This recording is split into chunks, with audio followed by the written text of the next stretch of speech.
જો તમે ગરમ પાણીની અંદર રોટલી ઉમેરીને આ રેસીપી બનાવી લીધી ને તો તમારી બચેલી રોટલી છે તે જરા પણ વેસ્ટ નહીં થાય અને તમારા સાસુ પણ તમારાથી ખુશ થઈ જશે. તો બચેલી રોટલીનો એવો નાસ્તો બનાવીશું કે આ રીત પહેલાં કેમ ના જણાવી.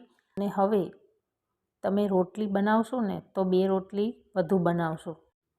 તો ચાલો જોઈ લઈશું રેસીપી. તો તેના માટે અહીંયા નોનસ્ટિક પેન લેવાની છે. તેની અંદર 1 કપ પાણી એડ કરવાનું છે. પાણી સારી રીતે ગરમ થવા દેવાનું. પાણી ગરમ થાય એટલે આપણે તેની અંદર બચેલી જે રોટલી છે ને તે બધી જ એડ કરી લેવાની છે. આ બપોરની રોટલી છે જે 3 નંગ વધેલી છે. તેનો આપણે સાંજે કઈ રીતે યુઝ કરવો તે જોઈશું. તો ગરમ પાણીની અંદર આપણે રોટલી એડ કરી દેવાની છે. 1 થી 2 મિનિટ આ રીતે પાણીમાં રોટલીને ઉકાળી લેશું જેથી રોટલી એકદમ સોફ્ટ બની જાય. તો અહીંયા રોટલી સારી રીતે સોફ્ટ થઈ ગઈ છે. હવે એકવાર આ રીતે બધું જ મિક્સ કરી દઈશું. જો તમારી ઘરે પણ આ રીતે રોટલી બચી જતી હોય અને રોટલી તમે ફેંકી દેતા હોય અથવા તો બચેલી રોટલીનું શું બનાવવું તે વિચારતા હોય તો આ વિડીયો પૂરેપૂરો જોજો. આ રીત જોઈ લેશો ને તો પછી તમે ક્યારે પણ રોટલી ફેંકશો નહીં. ઉલટાનું તમે આ નાસ્તો બનાવવા 2 રોટલી વધુ બનાવશો. થોડા ચીલી ફ્લેક્સ છે તે આપણે એડ કરી લઈશું. જો તમે બાળકો માટે બનાવતા હોય તો ચીલી ફ્લેક્સ છે તેની ક્વોન્ટિટી ઓછી પણ કરી શકો છો અને સ્વાદ અનુસાર મીઠું પણ એડ કરી લઈશું. રોટલીની અંદર પણ મીઠું છે તો તે તમારે ધ્યાનથી એડ કરવાનું.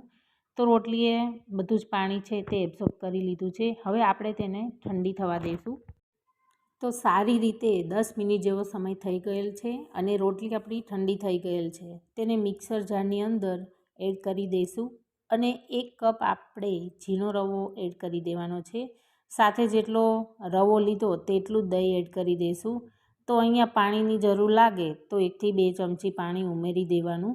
પણ દહીં ઉમેરેલું છે એટલે પાણી ઉમેરવાની જરૂર નથી. તો અહીંયા આપણું ફાઇન એવું બેટર તૈયાર છે.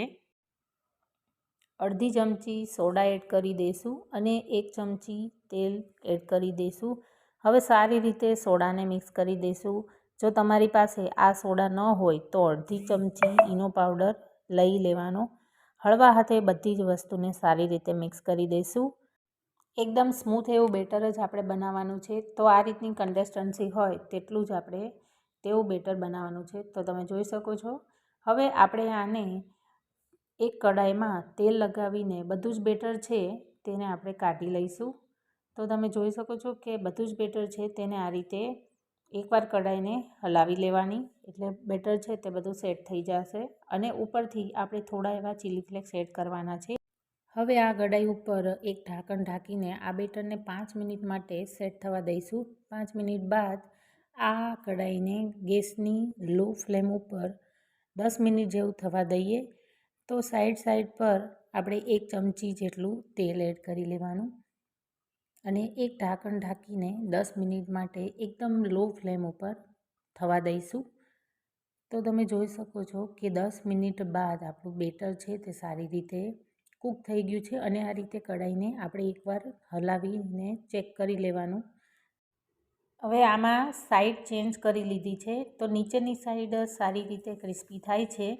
ત્યાં સુધીમાં આપણે નાસ્તાને હજુ વધી ટેસ્ટી બનાવવા માટે તેની ઉપર આપણે ટોમેટો કેચઅપ છે તે એડ કરી દઈશું.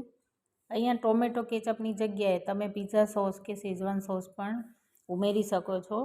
હવે ટોપિંગ માટે કેપ્સિકમ ઉમેરી દઈશું. જેટલા ટોપિંગ તમારી પાસે હોય તમારે ઉમેરી દેવાના.